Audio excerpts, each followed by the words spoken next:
Right now we're in Rapid City, and this is the self-declared president city of the United States.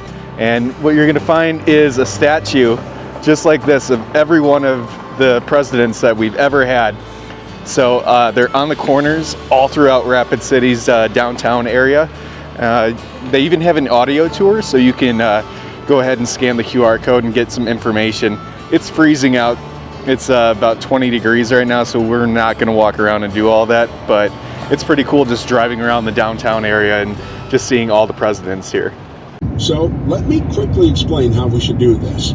I suggest that we first turn towards Deadwood. The main street of town is just a 5-minute drive away. After we visit downtown Deadwood, there is no reason to continue driving further in that direction, so what we'll do is backtrack and then drive into the town of Lead. Going to turn right towards Deadwood here. If we turn left, we would be on our way to Lead. So let's go to Deadwood first. Notice the sign on the corner and how the 5th card in Wild Bill Hickok's hand is purposely obscured. Some people claim the 5th card was the Queen of Hearts, and she had a drop of blood like a tear on her face after he was shot.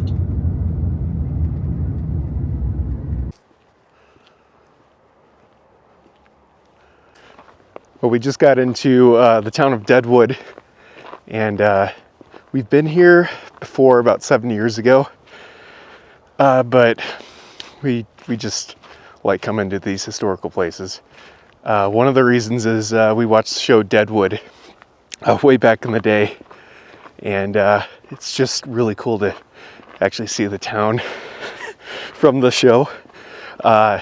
If you're a fan of Deadwood, or if you've watched it, it's actually really neat because the show is pretty historically accurate.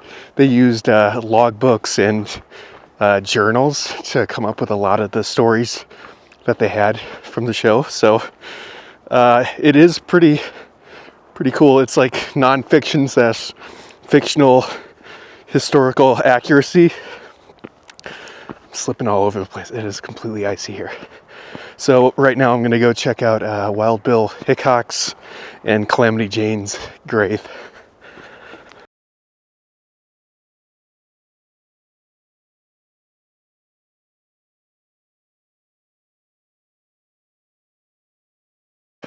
So Wild Bill and Calamity Jane is here at Moriah Cemetery. It's up a very steep hill, so we lucked out because the snow and ice have kind of melted today because it's above freezing now, but I don't know what that would be like in the wintertime. It's got to be rough.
Right now we're at the Homestake mine, which is here in Lead, South Dakota. And honestly, I had never heard of this place, and it is way underappreciated. This mine is considered to be the richest 100 square miles in all of the world. They've pulled out over 41 million ounces of gold and 9 million ounces of silver from this mine. That's incredible. Not only that, but it's over 340 miles of tunnels that go deep within the earth at over 8,000 feet deep. This is like a scientist's dream. This place is where they discovered neutrinos, and a gentleman, last name Davis, received the Nobel Prize for that. And because of that, they are able to study dark matter. So they go deep down within the rock, over 4,000 feet deep, and they're studying dark matter. There's different science buildings here where scientists are coming from all over. I was just inside the visitor center, and there was some scientists that were coming in. There was coffee put out and cookies, and it seemed like they were about to have a speaker series going on. So honestly, I've never heard of this, but it's really cool that we stumbled upon it.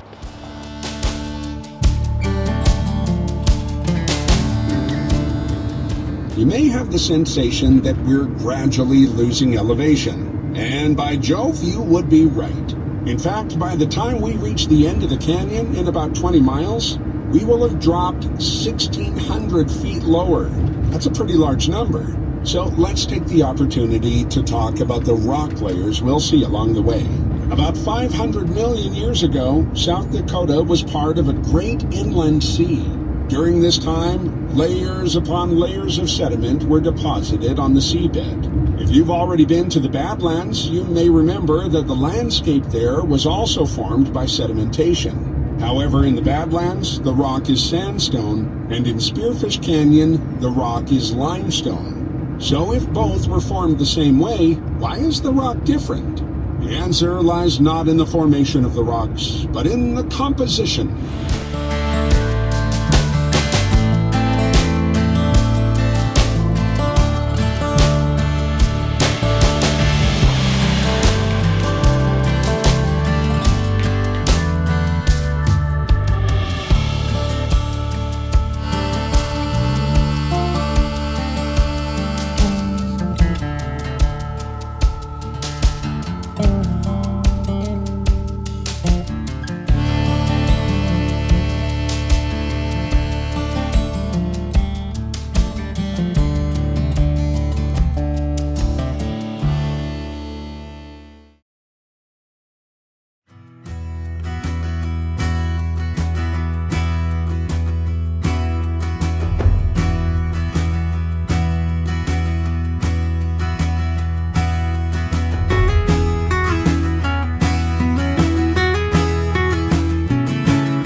Well, this morning we are visiting Mount Rushmore. We've been here once before during the summertime. It was a madhouse. We just got here and... A little different. It's a lot different. It's the middle of December and I see 1, 2, 3, 4, and I saw one girl back there. 5 other people and us. The whole place. There's nobody here. Who would be stupid enough to come in December? It's 28 degrees. I think it was 32 actually. But we're here. Freezing.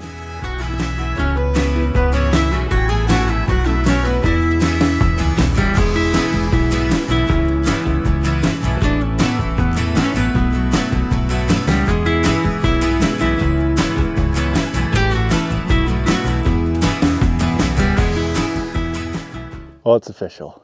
We are the only people here at Mount Rushmore. What about those guys? Oh yeah, how about these guys? These guys joined us. So it's 1, 2, 3, 4, 5, 6. All right, if you're coming to Mount Rushmore, there's no fee to get in to Mount Rushmore, but there is a $10 fee for parking. So if you want to park here, there's nowhere down the road to park. You have to park at Mount Rushmore. But that parking fee is going to last you for an entire year. Now, if you're like us and you are bringing a dog with you, dogs are not allowed in where like the flags are here or past the columns. Before the columns they can go, but Basically, they're not allowed here. yeah. There's not really anywhere for them to go. Yeah, so we left Pete out in the car, but there's a hiking trail that you can take as well if you want to bring your dog in a hiking trail and just get him out to stretch his legs.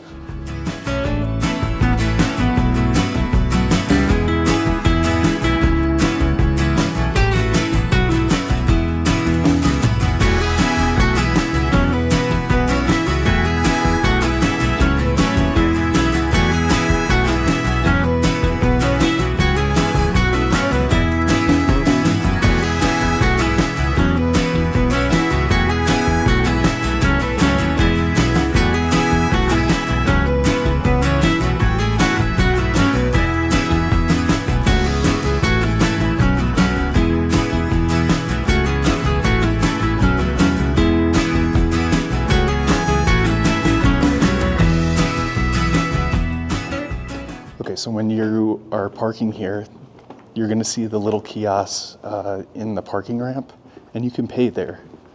If it's very busy, you can skip that and go into Mount Rushmore, into the area, and they're going to have plenty of other kiosks to be able to pay for your parking. So you don't have to pay as soon as you're here in the parking ramp. You can wait and keep walking through. So that might save you a little bit of time, especially if there's a long line building up.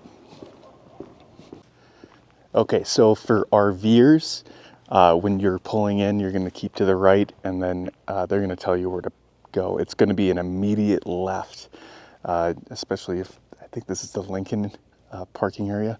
Immediate left, and then it's going to bring you to like a wide open space like this. And you'll be able to see that it's got these RV parking signs.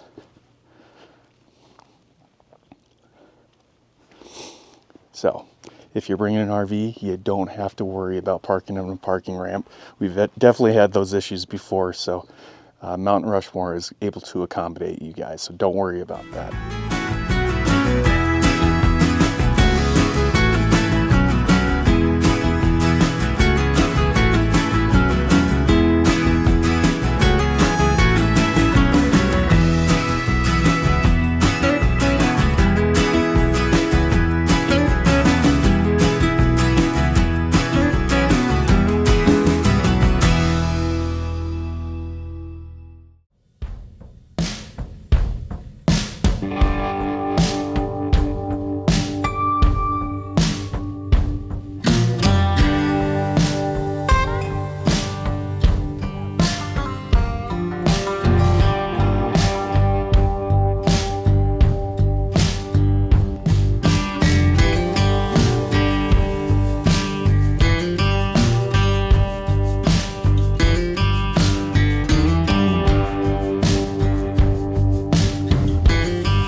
All right, all my RVers out there, I just want you to know this main tunnel where you can see Mount Rushmore going straight through, this is about 10 feet high by 10 feet wide.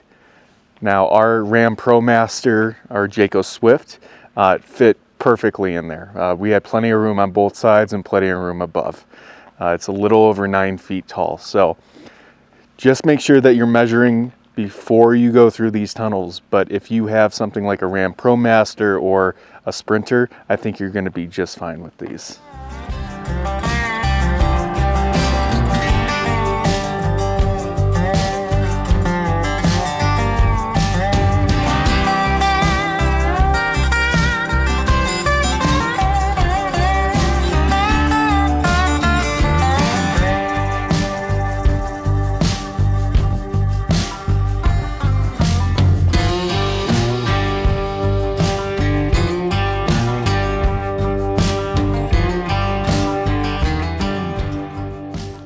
Okay, so since we went through the tunnel basically the opposite way, since Mount Rushmore is that way, usually, like I said, you're gonna be coming through this way, going to see Mount Rushmore, get that awesome view. We got through this tunnel, makes me feel a lot better. Not as worried about smashing our sides or our roof against it. There's plenty of room in this tunnel. So we're gonna keep going down the road and make our way over to Custer State Park.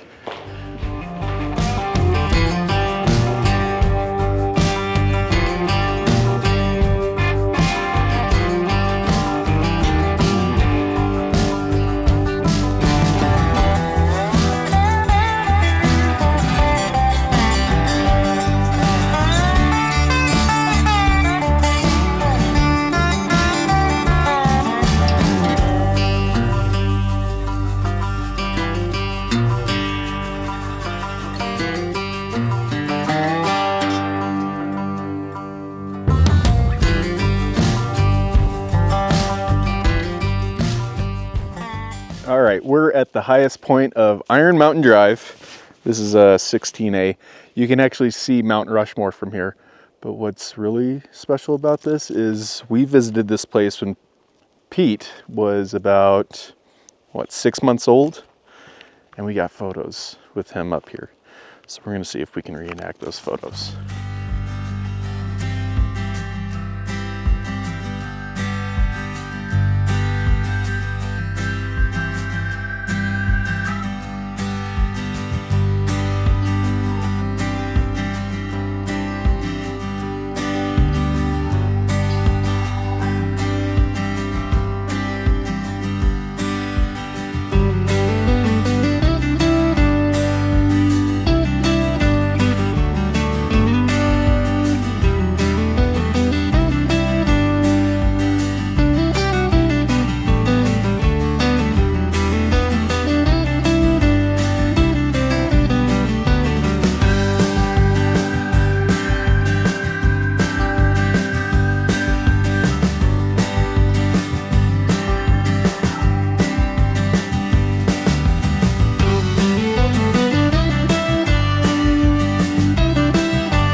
All right, well, if you come to this point, it's gorgeous up here.